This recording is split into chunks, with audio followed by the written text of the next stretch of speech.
बात तो सुन।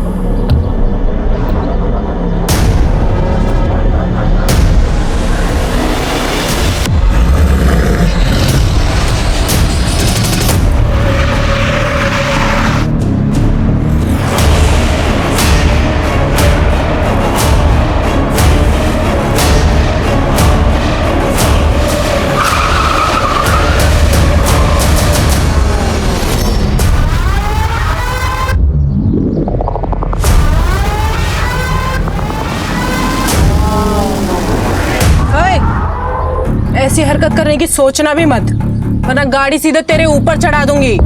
चल निकल यहाँ से, ये हमारे दोनों के बीच का मामला है।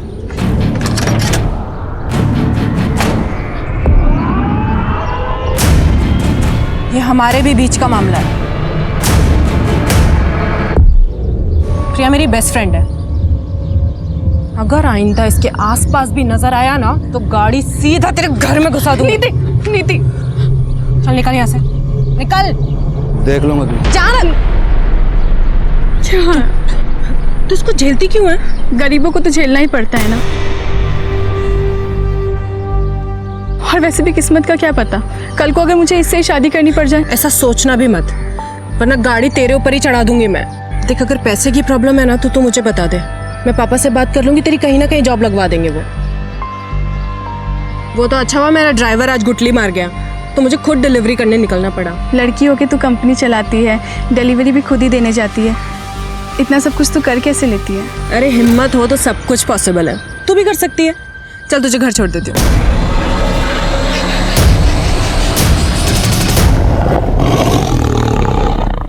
बहुत पुरानी कहावत है, गरीब पैदा होना आपकी गलती नहीं है, लेकिन गरीब मरना आपकी विफलता है।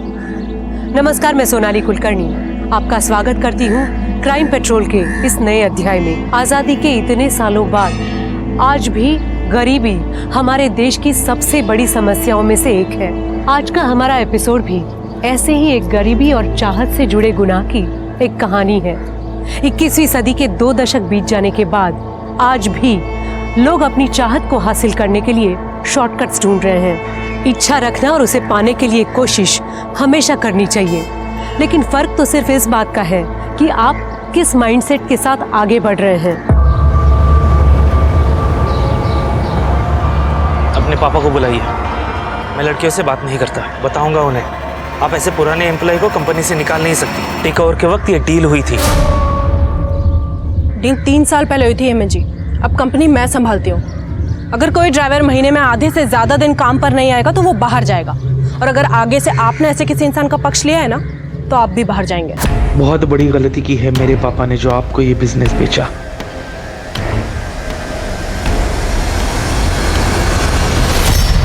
दीदी, आपके झगड़े फिर से चालू हो गए। अरे तो क्या करूं स्वाति, ऐसे लोग ऑफिस आकर लड़कियों को धमकाएंगे, उनको परेशान करेंगे, तो ऐसे लोगों को ऐसे ही हैंडल करना पड़ता है। अरे दीदी, तो पापा से बात करो ना, आप क्यों झगड़ा करते फिरते हो? नहीं नहीं, पापा को पहले ही 10 टेंशन है फैक्ट्री की। स्वाति मेरी बात सुन, पापा को कुछ भी नहीं बोलेगी, ठीक है? अरे बोला था ना आराम से काम करो।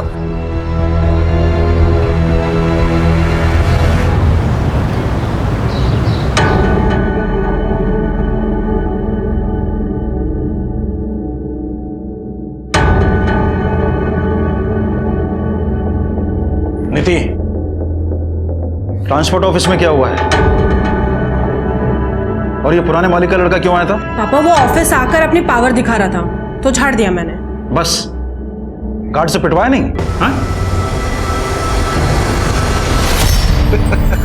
क्या पापा, आप भी ना। अरे मेरा बच्चा, जो तुझे ठीक लगे ना वो कर, किसी से डरने की कोई जरूरत नहीं है। प्रॉफिट डबल कर दिया है तूने बिजनेस का। बल्कि मैं तो ये सोच रहा था कि अपनी आयरन फैक्ट्री बंद करके तेरे साथ ट्रांसपोर्ट ऑफिस में बैठ जाता हूँ, बस एक बार तेरी शादी करो। पापा ये शादी, अरे रुक ना बेटा, ये देख कुछ फोटोग्राफ्स आए। अरे देख तो सही, इनमें से तेरे बिजनेस के साथ किसी को कोई भी प्रॉब्लम नहीं है। ये लड़के वड़के देखना नहीं होता मुझसे, एंड आई नो आप मेरे लिए जो चुनोगे बेस्ट चुनोगे।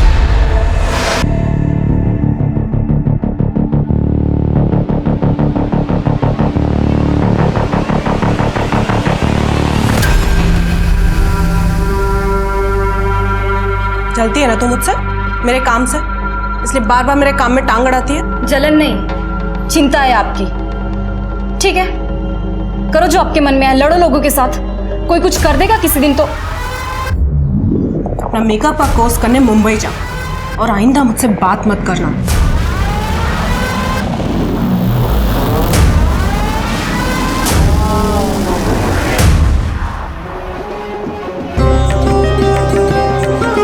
अरे स्वाति बेटा, नीति को जल्दी से ले आओ, शादी का मुहूर्त हो रहा है।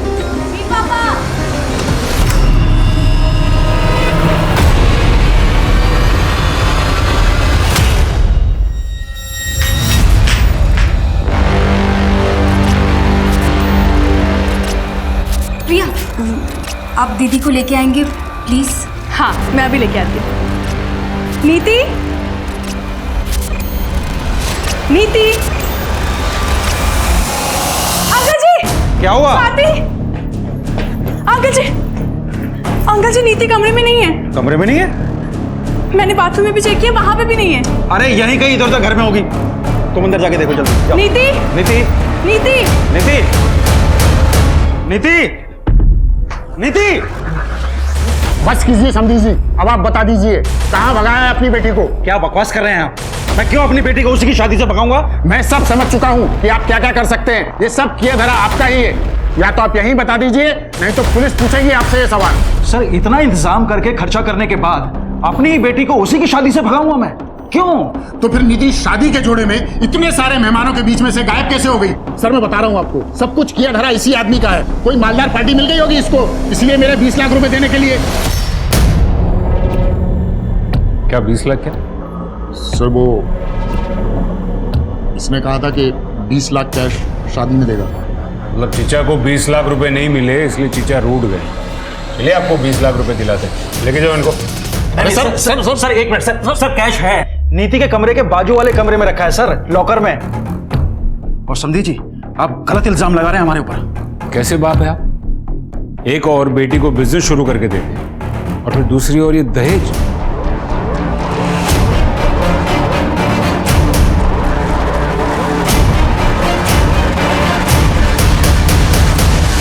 क्या लॉकर खुला है और पैसे गायब हैं? सर मैंने पैसे लॉकर में ही रखे थे सर, मुझे याद। बस कीजिए पापा, पैसों को छोड़िए अभी। दीदी इंपॉर्टेंट है ना अभी।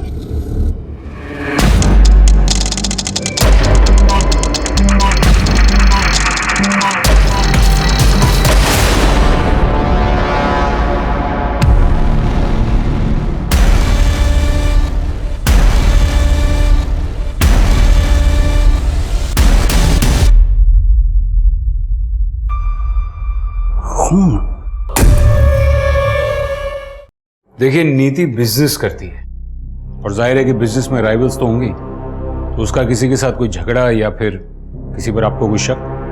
हेमंत हो सकता है, या फिर वो प्रिया का आशिक अभय।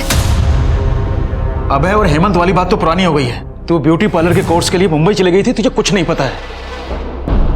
सर वो आए दिन नंदू टेरिस पर आ जाता था। नंदू? जी, नीति के लिए उसका रिश्ता आया था। बताया गया था कि वो डॉक्टर है, लेकिन बाद में पता चला कि वो किसी अस्पताल में छोटी सी जॉब करता है, सिर्फ 30,000 रुपए कमाता है। तो मैंने रिश्ता कैंसिल कर दिया। इसी बात को लेकर पूरी फैमिली झगड़ा करने आती थी, और खास करके वो नंदू। तो क्या करता? नीति के पापा उससे बात तक नहीं करने देते थे, इसीलिए एक दफा बात करने के लिए टेरेस के थ्रू गया था। लेकिन इसका ये मतलब नहीं होता ना कि मैं नीति को उठा कर लेके जाऊंगा। मेरे हॉस्पिटल में मेरे बारे में पूछताछ कर लीजिए। आज तक किसी के घर में डाका डालने की नौबत नहीं आई नंदेश शर्मा की। मैं नीति जितना नीच नहीं हूं सर कि बिजनेस के लिए इस हद तक गिर जाऊंगा। आप किसी से भी पूछ लीजिए, उस रात मैं अपने घर पे था और ये जो उसकी हरकतें थी ना, ये तो होना ही था उसके साथ। हाँ मैं गया था वहां पे, नीति के बगल में ही मेरे चाचा जी रहते हैं, उनकी लड़की का बर्थडे है आज, इसलिए गया था। अरे साहब, कुछ करना होता ना तो 6 महीने पहले कर देता। 6 महीने इंतजार क्यों करूंगा? वैसे भी मेरी और प्रिया की शादी होने वाली है। पर प्रिया तो तुम्हें पसंद ही नहीं करती है ना? साहब, प्रिया तो मुझे हमेशा से पसंद करती थी, और वो नीति है जो उसको मेरे खिलाफ भड़काती रहती है। एक नंबर की चालाक लड़की है।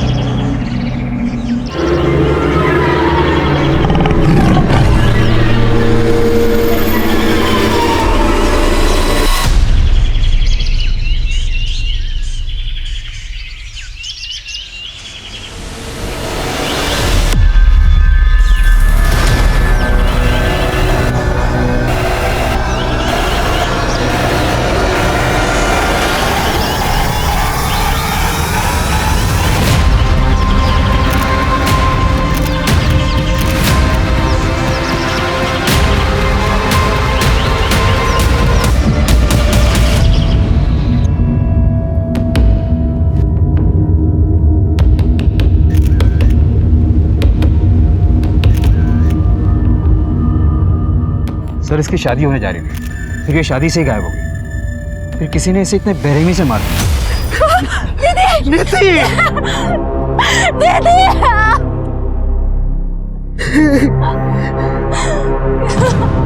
किसने किया? गहने कहाँ गए? सब 14-15 लाख से ऊपर के गहने थे।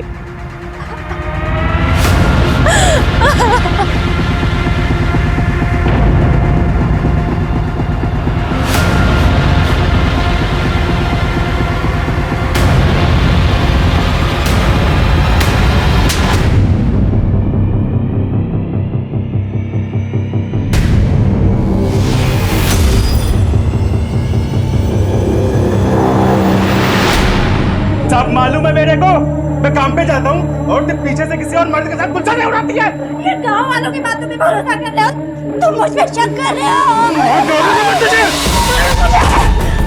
मुझे धक्का देती है।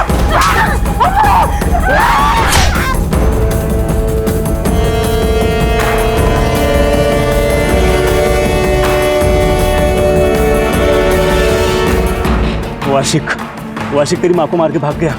सुन, जब हम बाहर थे वो खिड़की के रास्ते से घर में घुसा, कुल्हाड़ी से तेरी माँ को मारा और भाग गया।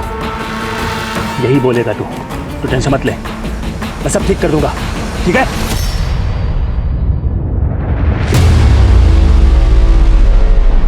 सर ये ब्रिजनाथ बहुत ही अजीब बात है। सामने बेटी की लाश पड़ी थी और उसके मुंह से सबसे पहले क्या निकला? गहना। पांडे, अगर ये ब्रिजनाथ अपनी ही बेटी नीति को प्लान करके गायब करता है तो फिर ये नीति की लाश। एक काम करो, ये ब्रिजनाथ का फोन मंगवा। एक मिनट बताइए बात क्या है? मुझे मिलने दीजिए साहब से। एक मिनट मैडम, बोलिए क्या बात है? मेरा एक कुत्ता था साहब, एक रात वो घर नहीं आया, करीब 6 महीने पहले की बात है। आपके कुत्ते का और नीति का क्या कनेक्शन? 3 दिन तक मैंने उसे पूरे शहर में ढूंढा, पर मिली उसकी लाश ठीक उसी जगह जहां आपको उस दुल्हन की लाश मिली थी, और ठीक उसी तरह चीर-फाड़ करी हुई जैसे उस दुल्हन की थी। मतलब आप ये कहना चाहती कि वो दुल्हन और आपके कुत्ते का कातिल एक ही इंसान है?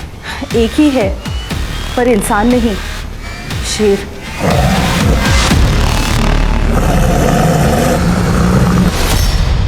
मैडम इस जंगल में सियार तक नहीं है, शेर? मुझे मालूम था आप लोग ऐसे नहीं मानेंगे, इसीलिए। 1 मिनट। जीतू इधर आ। साहब ये जीतू है, वो रामदीन सिंह है ना, उसकी वर्कशॉप में काम करता था, जहां वो लकड़ी और रद्दी का काम होता है। अभी 3 महीने पहले इसने नौकरी छोड़ी है। जीतू बता ना साहब को, तूने उस दिन क्या देखा था? बता, डर मत, बता। साहब उस रात ना बहुत बारिश हो रही थी, इसलिए मैं ना कारखाने में रुक गया था, और जब बारिश बंद हुई ना तो मैंने बड़े से जानवर की परछाई देखी। मतलब रात के अंधेरे में तूने परछाई देख ली? हाँ साहब, मतलब मेरा कि मैंने एक बड़े से जानवर को वहां से जाते हुए देखा। मैं इतना डर गया था ना, पूरी रात में कारखाने में रुका, और उसके बाद मैंने कुत्ते की चीख सुनी। बेटा बारिश तो बहुत हुई थी ना उस रात, है ना, तो जमीन तो गीली हो गई होगी, तो दूसरे दिन सवेरे तुझे शेर के पंजों के निशान नहीं दिखे? बोल। कुछ भी हो जाए आप लोग तो मानेंगे नहीं, क्योंकि शेर को पकड़ना तो आप लोगों के बस में है नहीं। जीतू चल, इन्हें बोलने का कोई फायदा नहीं, ये हमारी बात पे विश्वास नहीं करेंगे। सर ये रिपोर्ट आ गई। हाँ, ये क्या नया ट्रैक है पांडे? शेर? सर ये सरिता जी अकेली रहती हैं तो शायद मनगढ़ंत कहानियां बनाती होंगी। सर मेन प्रॉब्लम तो यहाँ है फॉरेंसिक रिपोर्ट में। हमें टेरेस पे जो ब्लड मिला था वो लड़की का है ही नहीं। तो हमारे किसी सस्पेक्ट का होगा। नंदू और बाकी सस्पेक्ट से मैच करवाओ। जी सर। अलमारी में कोई फिंगरप्रिंट्स नहीं मिला। हाँ तो पांडे ऐसा हो सकता है कि जो आया था वो ग्लव्स पहन के आया हो। तो मुझे ये बताओ ना कि पोस्टमार्टम रिपोर्ट में क्या है? सर पोस्टमार्टम रिपोर्ट में तो एक अजीब बात सामने आई है। नीति की बॉडी पर जो घाव थे उसमें लकड़ी का चूरा मिला है। लकड़ी का चूरा? इसका मतलब है जो मर्डर वेपन है वो लकड़ी काटने के काम आता है।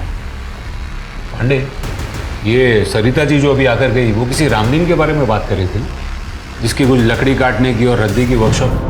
जी सर। चलो इस रामदीन से मिलकर आते हैं। कमाल करते हैं साहब, डेड बॉडी पे लकड़ी का भूसा मिल गया और आप सीधे हमारे वहां चले आए। हम ए बंद कर, बंद। सिर्फ इसलिए नहीं आए, हम इसलिए भी आए हैं क्योंकि वो बॉडी आपके इस वर्कशॉप से सिर्फ 200 मीटर की दूरी पर मिली है। तो हमारा क्या लेना देना है ब्रिजनाथ की बेटी से साहब? वो सरिता सही कह रही है, ये शेर नहीं किया है। वो दुल्हन को और कौन मारेगा साहब? आप लोग भी ना। आपके वर्कशॉप में इस्तेमाल होने वाले औजार कहाँ है वो? सब औजार का वो हिसाब हमारा सुपरवाइजर रखता है। हेमंत, हेमंत साहब, हेमंत। हाँ सर।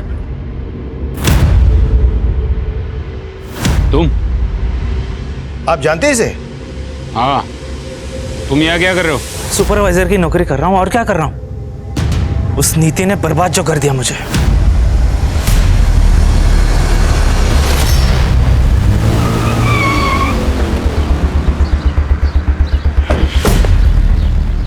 पांडे, ये हेमंत जितना सीधा दिखता है उतना सीधा लगता नहीं है। पर सर हमने पता तो किया था, हेमंत के कॉल रिकॉर्ड के हिसाब से उस रात वो अपने घर पर ही था। और तो और आईपी भी चेक किया उसने, वो उस वक्त ऑनलाइन कुछ वीडियोस देख रहा था। सर वैसे कॉल रिकॉर्ड से एक बात याद है। क्या? जब मैं कॉल रिकॉर्ड चेक कर रहा था तो उसमें से मुझे एक सर, मेरी बहन नीति के कातिल का कुछ पता चला क्या? ऐसे कैसे कोई घर में घुसकर दीदी को गायब कर सकता है? आप तसल्ली रखिए, हम इन्वेस्टिगेशन कर रहे हैं। ऐसे कैसे तसल्ली रखूं? एक छोटा सा झगड़ा क्या हो गया? दीदी ने मुझसे बात ही करनी बंद कर दी थी, इसलिए मुझे कुछ पता ही नहीं चला कि यहाँ पे क्या हो रहा है। आप प्लीज हमें बताइए कि पिछले 1-1.5 महीने से नीति का फोन इनएक्टिव क्यों था? इनएक्टिव? सर ऐसे कैसे हो सकता है? दीदी को तो बहुत सारे कॉल आते थे ऑफिस के काम से। हमने उनके ऑफिस में भी पता किया, वो उस दौरान ऑफिस जाती ही नहीं थी। सर दीदी बीमारी तक में ऑफिस मिस नहीं करती थी।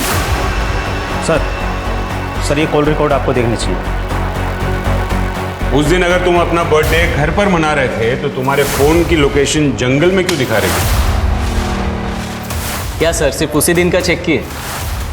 कुछ दिन पहले का चेक करते तो हर दिन का लोकेशन आपको वही मिलता। रनिंग करने जाता हूँ डेली। पिछले 2 सालों में 5 मैराथन भाग चुका हूँ मैं। अगले महीने मुंबई में मैराथन होने वाली है, उसी के लिए प्रिपरेशंस कर रहा हूँ। उस दिन हंगामे के बाद थोड़ा मूड ऑफ हो गया था, इसके लिए रनिंग करने निकल गया। देखो ये रनिंग, ये मैराथन, ये सब बकवास छोड़ो और सच सच बोलो। सर क्या प्रूफ है आपके पास कि मैं झूठ बोल रहा हूँ? अरे साहब से मिलना है यार। अरे रुको साहब, इस शहर में शेर घूम रहा है, हमें खबर मिली है। आप क्या कर रहे हैं साहब? क्या आप इंतजार कर रहे हैं कि हमें और हमारे बच्चे को खा जाए साहब? देखिए ये एक अफवाह है, जंगल में कोई शेर नहीं है। लेकिन सरिता जी अपने लोकल न्यूज चैनल पे बता रही है साहब कि शेर है। मैंने खुद सुनी थी शेर की दहाड़ उस दिन लकड़ी की वर्कशॉप के पास, पर पुलिस तो कभी ये मानेगी नहीं।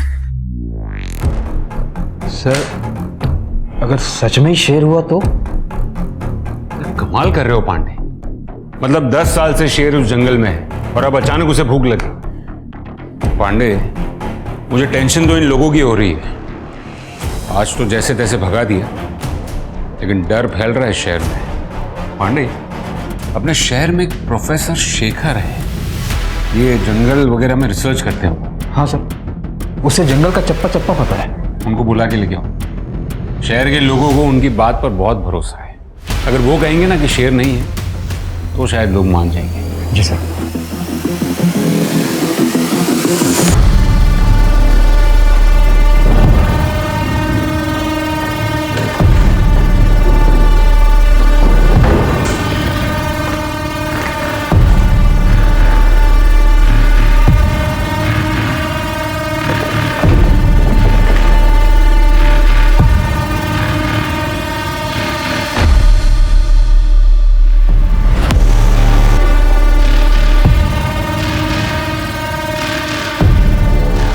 मेहनत से ही बिजनेस सेटल किया है। घर के काम नहीं कर पाऊंगी, ऑफिस जाना पड़ता है रोज। घर के काम के लिए तो काम वाली बाई आ जाएगी। बिजनेस आपका पैशन है, वो ज्यादा इंपॉर्टेंट है। ये सब बातें आप सिर्फ मुझे इम्प्रेस करने के लिए तो नहीं कह रहे? वो जानने के लिए तो आपको शादी करनी पड़ेगी।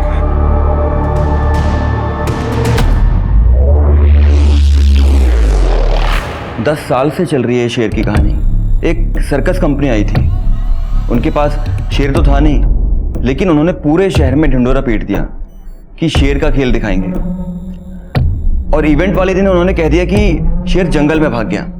तब से लोगों को लगता है कि जंगल में शेर है। प्रोफेसर साहब, अगर जंगल में शेर नहीं है तो फिर ऐसा कौन सा जानवर है जो इंसान की जान ले सकता है? सर, ऐसा कुछ भी नहीं है। इतने सालों से मैं पेड़ों की गैर कानूनी कटाई के खिलाफ लड़ाई लड़ रहा हूँ, और इसीलिए इस जंगल का चप्पा चप्पा जानता हूँ मैं। और जितना मैं लोगों को समझाने की कोशिश करता हूँ कि जंगल में कोई शेर नहीं है, उतना ही मेरी बुआ लोगों को आकर बोलती है कि इस जंगल में शेर है, शेर है। बुआ? हाँ सर, सरिता जी मेरी बुआ हैं। वो मेरी बात समझती ही नहीं है। लेकिन खैर, अगर आप कह रहे हैं तो मैं पूरी कोशिश करूंगा कि लोगों को समझा पाऊं।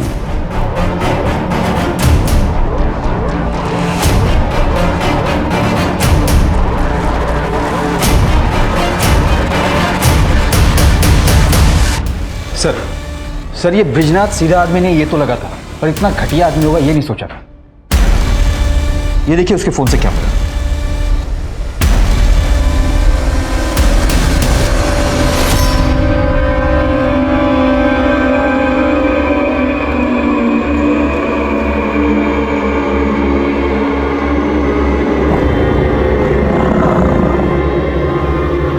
कौन है?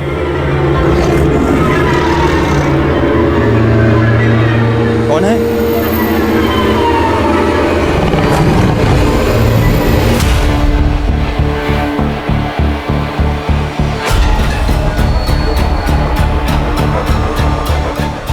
सर, मैं क्यों अपनी बेटी की ऐसी फोटोग्राफ्स लूंगा? ये फोटोज देखकर साफ साफ पता चल रहा है कि नीति ने खुद में फोटो नहीं खींची, किसी और ने खींची। और ये फोन किसका है? आपका। ये फोटोज आपके फोन से मिली। अब आप मुझे बताइए कि आपने नीति की ऐसी फोटोज क्यों खींची? सर, मुझे नहीं पता कि ये फोटोग्राफ्स मेरे इस फोन में कैसे आए। और सर, आप मेरी बेटी के कातिल को और उस आदमी को क्यों नहीं ढूंढ रहे हैं जिसने मेरे सारे पैसे और मेरे सारे गहने चुराए हैं? कौन है? अरे कौन है वहां? फिर से आ गए ना तुम लोग यहाँ पेड़ काटने के लिए?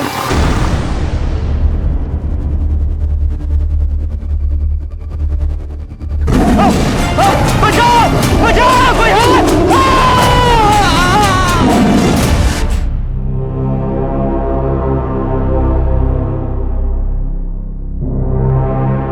ऐसे क्या देख रही है? आपने सच में दीदी के साथ कुछ किया तो नहीं ना? शादी के कुछ हफ्ते पहले से दीदी का फोन क्यों बंद था? तेरी हिम्मत कैसे हुई मुझसे ऐसी घटिया बात करने की? और उसका फोन बंद नहीं था तो उससे बात नहीं करनी थी।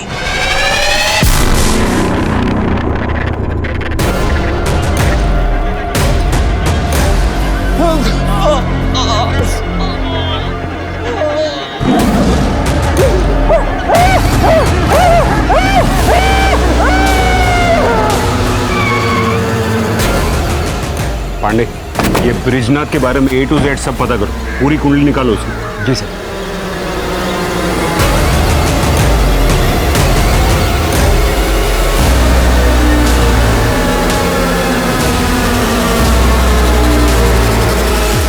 ये तो एकदम दुल्हन को जैसे मारा था ना, बिल्कुल वैसे ही मारा है।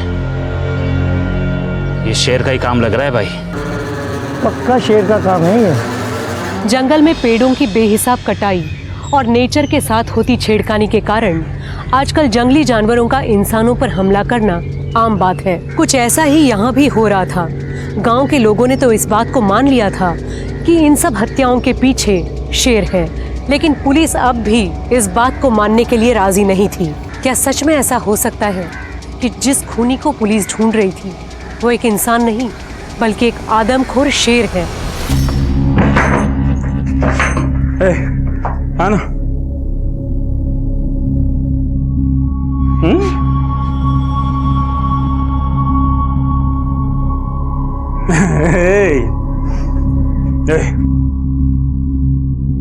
वो बोला था ना, सब ठीक कर दूंगा मैं। एक बार फिर से अपना घर बस रहा है। ये तेरे माँ जैसी नहीं है, बहुत ख्याल रखेगी तेरा। है चल जा बाहर खेल। है चल, और दरवाजा बंद कर लेना। हाँ हाँ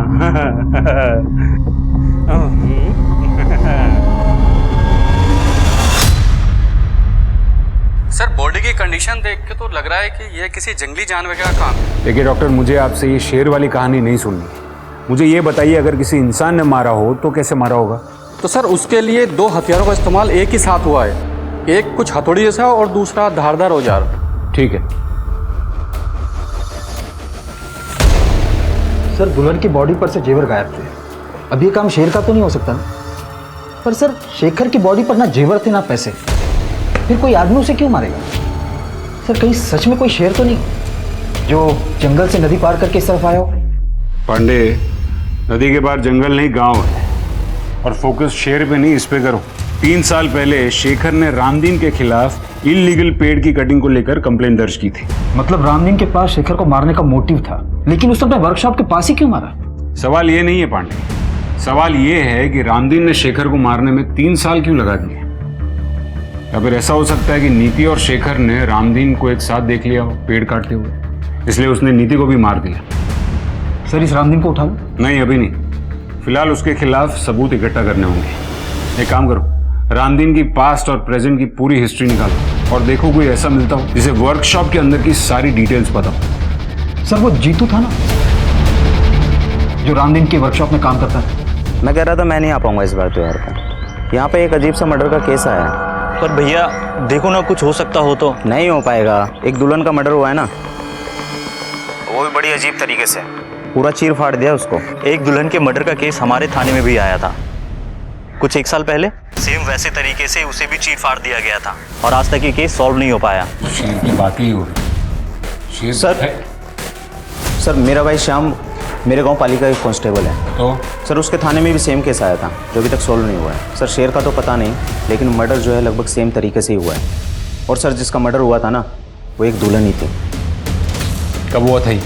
और उस केस की और कोई डिटेल्स हैं? सर करीब 1 साल पहले की बात होगी, लेकिन सर दुल्हन की आइडेंटिटी अभी क्लियर नहीं हुई है। ठीक है, वहाँ के ऑफिसर से बात करवाओ। जी सर। साहब वो ब्रिज जी के यहाँ पे ज़्यादा पैसे मिल रहे थे मुझे, इसलिए मैं वर्कशॉप पे नौकरी छोड़ दी थी। और वहाँ पे शेर का भी तो खतरा था ना साहब। मेरे सामने शेर की बात मत करना, समझा? अच्छा मुझे बता कि तेरे वर्कशॉप पे कोई अक्सर रामदीन को मिलने आता था क्या? हाँ, हफ्ते में 1 दिन उनसे कोई तो मिलने आता था। उस दिन सबके जाने के बाद साहब वर्कशॉप में अकेले रुकते थे। साहब उस दिन मैं अपना झोला भूल गया था, इसलिए वापस लेने गया था। क्या कर रहा है तू इधर? मेरी छुट्टी हो गई ना? साहब मेरा झोला भूल गया था मैं यहाँ पे। हो गया ना? चल निकल।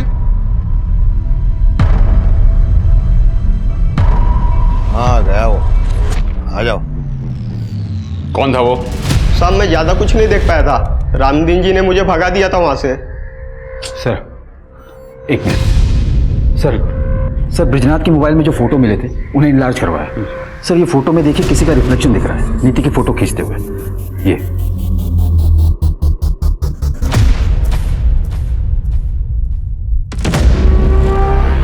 सर ये तो सुलभा है। सुलभा? हमारी नौकरानी। सुलभा, सुलभा! जी साहब। तो तुमने खींची थी ये इतनी वाहियात फोटोग्राफ नीति की? साहब हम तो नौकर हैं, मालकिन ने कहा था ऐसे फोटो खींचने को। दीदी ये लीजिए। दीदी जल्दी कीजिए, साहब ने देख लिया तो मुसीबत हो जाएगी। एक मिनट चल। हाँ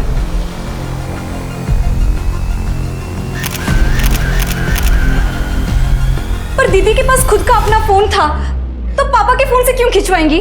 मालिक ने 1.5 महीने पहले फोन छीन लिया था। छीन लिया था? ये घर में क्या चल रहा था पापा? कुछ नहीं चल रहा था। मैं आपकी थोड़ी मदद कर देता हूँ।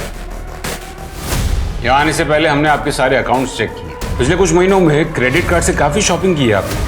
Fridge, TV, washing machine. अरे पर किसके लिए?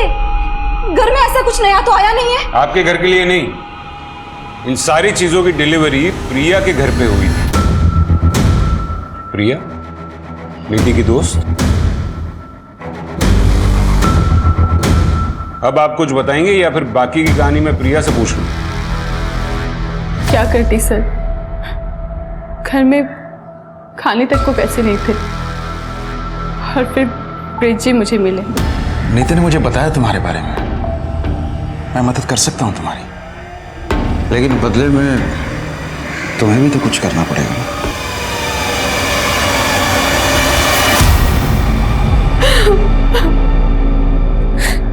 मेरे पास और कोई रास्ता नहीं था सर। और नीति को यह बात कब पता चली?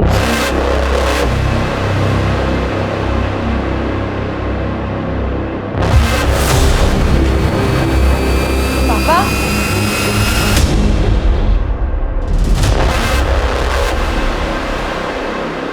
और जब नीति ने आपकी इस हरकत का विरोध किया तो आपने उससे उसका फोन छीन लिया, उसका ऑफिस जाना छुड़वा दिया। वो अपने बाप से बदतमीजी कैसे कर सकती थी?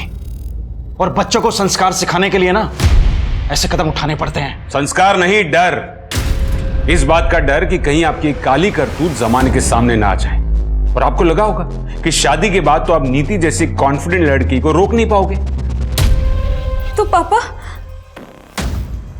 आपने दीदी को, इसलिए शादी वाले दिन भी आप सब प्रिपरेशन छोड़ के आधे घंटे के लिए कहीं चले गए थे, और आते ही आपने दीदी को बुलाने के लिए कहा था। फूल लाने के लिए गया था, पंडित जी ने अचानक से फूल लाने के लिए बोल दिया था। तो आपने अपनी प्रिया को कहा होगा कुछ करने के लिए। नहीं, ब्रिजी ने मुझे कुछ नहीं कहा था। नीति मुझसे नफरत करने लगी थी। कई बार तो उसने मुझे थप्पड़ भी मारा था, लेकिन मैंने उसे कुछ भी नहीं कहा और कहती थी किस मुंह से मुझसे ये सब कुछ और झेला नहीं जा रहा था, इसलिए मैंने अभय से शादी करने के लिए हाँ कह दिया। सर, वो गांव से ऑफिसर का फोन। हाँ जी, मुझे वो दुल्हन वाले मर्डर केस की डिटेल्स चाहिए थी। हाँ सर, एक फ़ोन मिला था उसके पास से, लेकिन वो बहुत ही डैमेज था और लॉक भी था। बहुत टाइम लग गया उसको ठीक करने में और अनलॉक करने में। अब करीब 1 साल के बाद अनलॉक हुआ तो पता चला कि वो यहीं गांव के पास ही रहती थी। दुल्हन की फैमिली का कहना था कि उस लड़की का किसी के साथ चक्कर चल रहा था, लेकिन किसके साथ वो हमें पता नहीं। Thank you very much. और कोई डिटेल्स मिले तो हमारे साथ शेयर कीजिएगा। Okay sir.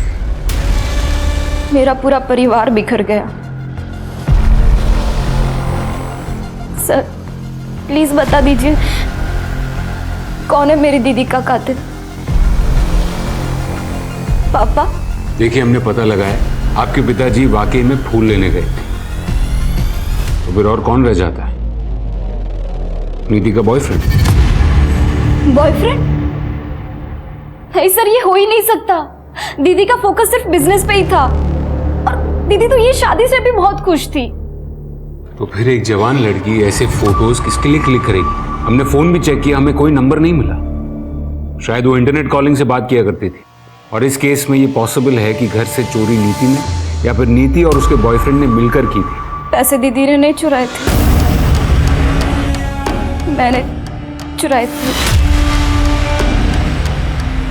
मुझे अपना ब्यूटी पार्लर खोलने के लिए पैसे चाहिए थे, और पापा को मुझ पे भरोसा ही नहीं था, और दीदी मुझसे बात ही नहीं कर रही थी।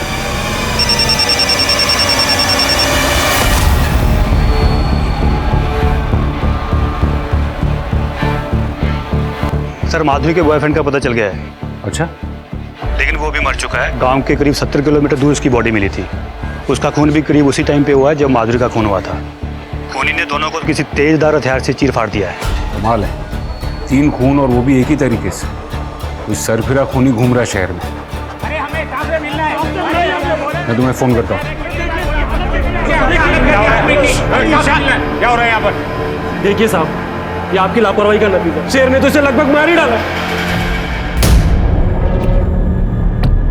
तो आप इसे यहाँ पर क्यों लेकर आए? पहले हॉस्पिटल लेकर जाइए। नहीं, जब तक आप शेर को नहीं पकड़ेंगे हम यहाँ से नहीं जाने।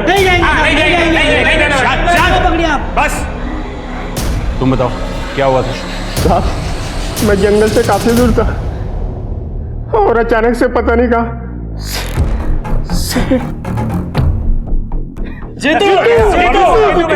देखिए, आप लोग विश्वास रखिए, हम आज के आज ही जंगल विभाग से बात करेंगे, लेकिन आप प्लीज इसे पहले हॉस्पिटल लेकर जाइए।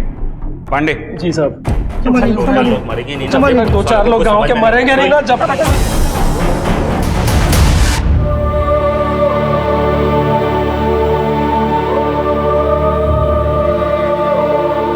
दीदी मुझसे बात नहीं कर रही थी, तो मैंने क्यों कोशिश नहीं की उनसे बात करने की? दीदी इतनी मुसीबत में थी, को मेरे साथ की जरूरत थी और मैं इतनी सेल्फिश हूँ कि सिर्फ अपने सपनों के पीछे दौड़ती रही। अगर मैं दीदी के साथ होती तो आज दीदी मेरे साथ थी। मेरे रहते हुए घर मर्द को देखती तू? छोड़ मुझे, तू क्या खरीद के लाया है मुझे?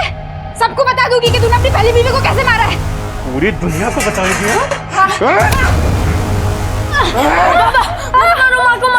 4 दिन हुए नहीं, इतना लगा हो गया। मैं तेरा बाप दिन रात कोशिश करता हूँ सब कुछ ठीक हो जाए और तू उसकी मदद कर रहा है।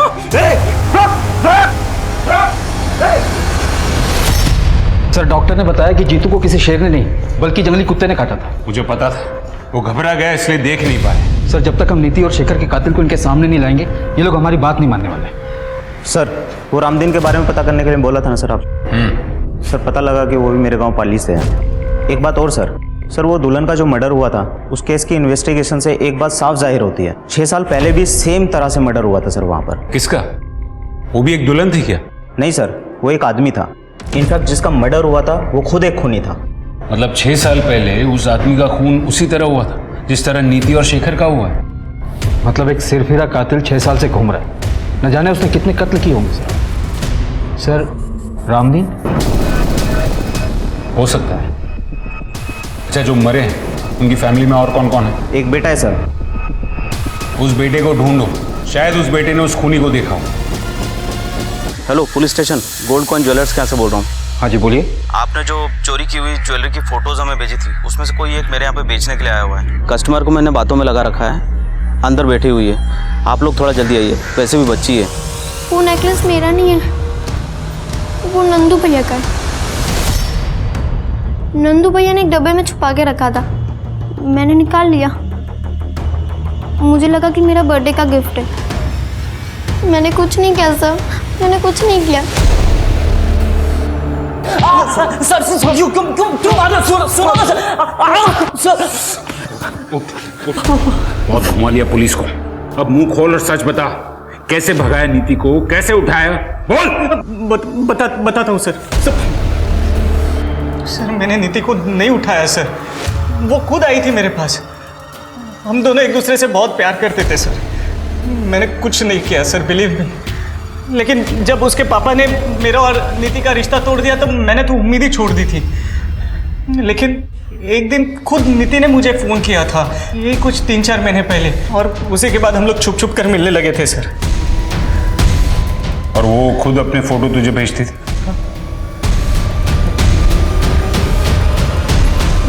जी सर, बॉयफ्रेंड था मैं उसका। लेकिन भागने का प्लान नीति ने बनाया था और हम लोग भागकर सीधा मुंबई जाने वाले थे। और बराबर शादी वाले थे?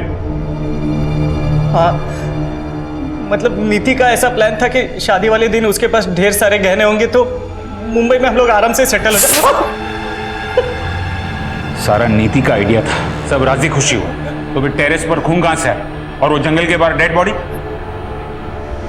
जंगल में डेड बॉडी का तो नहीं पता सर, लेकिन वो टेरेस पे खून वाला प्लान मेरा था। हॉस्पिटल से मैं ब्लड सैंपल्स लेकर आया था और मेरे कहने पर नीति ने खुद वो ब्लड टेरेस पे डाला था सर। एक्चुअली मेरा और नीति का उस दिन जंगल में मिलने का प्लान था। नीति अरे कहाँ हो यार तुम? नीति तो नहीं मिली, लेकिन उधर झाड़ियों में उसका पड़ा हुआ नेकलेस मिला सर।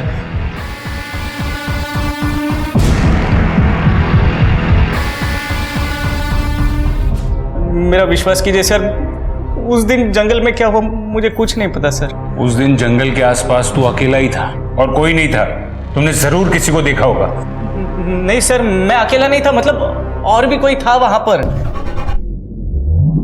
दूर से उसकी शक्ल देख तो नहीं पाया, लेकिन हाँ वो लंगड़ा कर चल रहा था। शायद उसके पैर में कोई तकलीफ थी और वो रामदीन के वर्कशॉप की ओर जा रहा था सर।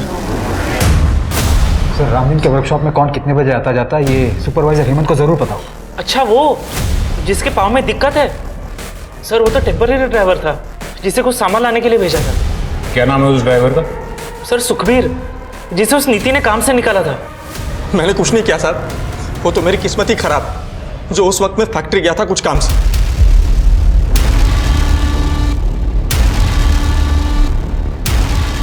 ये ब्रेसलेट तुम्हारा है? हाँ साहब। नया लिया? हाँ साहब। पुराना कहाँ है? पुराना मैं दिखाता हूँ। ये तुम्हारा ही है ना?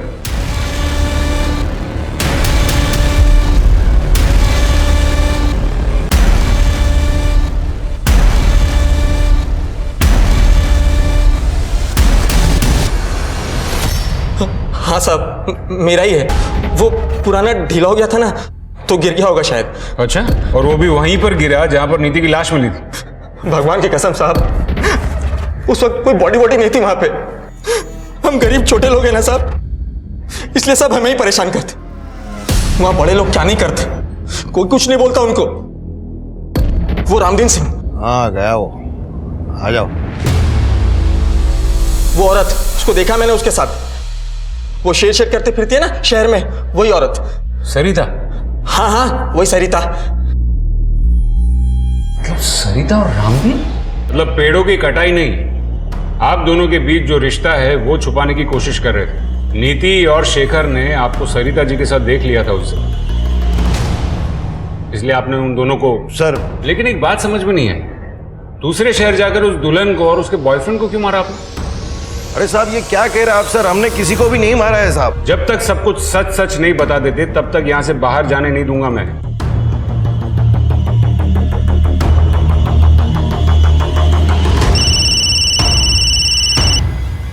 हाँ गुप्ता बोलो। सर उस बच्चे का पता किया है हमने यहाँ से।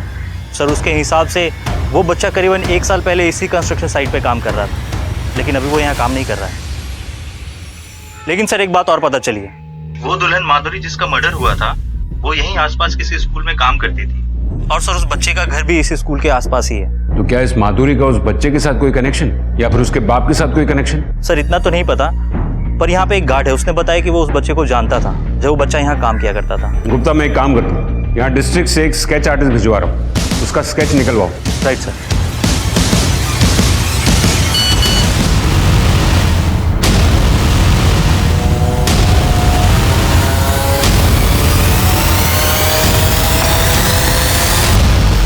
अरे साहब हमें क्यों बंद करके रखा, हमने कुछ नहीं किया साहब, हम कह रहे हैं ना साहब। एक बात बताओ, तुम्हारे वर्कशॉप में जो जो काम करते हैं या करते थे, उनमें से तुम्हारे गांव पाली से कौन था? यही है वो? हाँ सर यही है वो।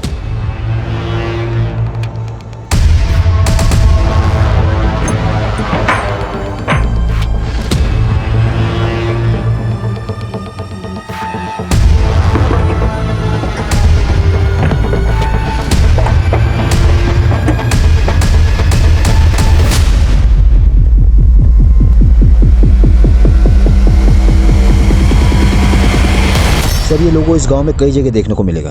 एक बाबा यहाँ का, उसी का ही लोगो है। चलिए मैं लेकर चलता हूँ आपको उस बाबा के घर।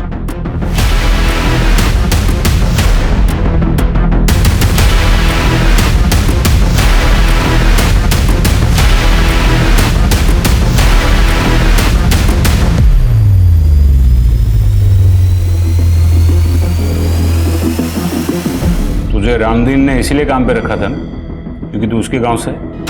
हाँ रखा था तो साहब। और तुझे नौकरी सिर्फ इसीलिए करनी थी ना कि एक अच्छी सी लड़की से शादी करनी थी? साहब शादी करके घर तो बसाने हैं ना हमें भी। वाह ये कमाल है, लोग शादी करने के लिए मैरिज ब्यूरो में नाम लिखवाते हैं, पेपर में ऐड देते हैं, और तू मर्डर करता है। क्या साहब ये क्या बोल रहे हो आप? ये मैं नहीं बोल रहा हूँ, तेरा वो जंगल वाला बाबा बोल रहा है। थोड़ी जेल की हवा लगी, 2 डंडे पड़े तो मुंह खुल गया उसका। साहब मैं शादी करके ना सिर्फ घर बसाने वाला था। वो माधुरी थी ना, उससे बहुत प्यार करता था मैं, लेकिन उसने क्या किया, घर से भागने के लिए मेरा ही इस्तेमाल किया। किसके लिए? उस फालतू लड़के के लिए। मार दिया उसे।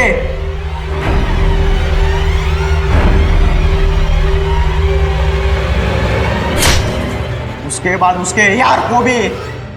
हाँ, मैं घर से जल्दी निकलकर जंगल में तुम्हारा वेट करूंगी। हाँ, तुम लेकिन लेट मत होना। हाँ, सारे गहने लेकर आ रही हूँ, पहने हैं मैंने। तुम जल्दी आना बस।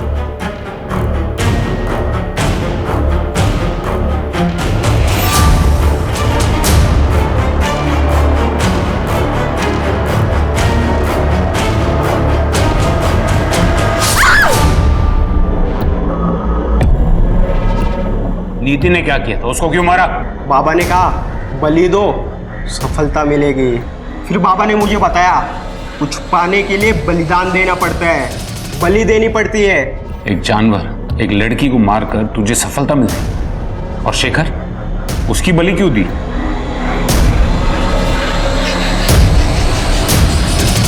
आओ, वो शेखर अगर उस दिन बीच में ना आया होता ना तो हमारी प्रक्रिया पूरी हो जाती है। बे कौन है बे तू? और ये यहां क्या कर रहे हैं?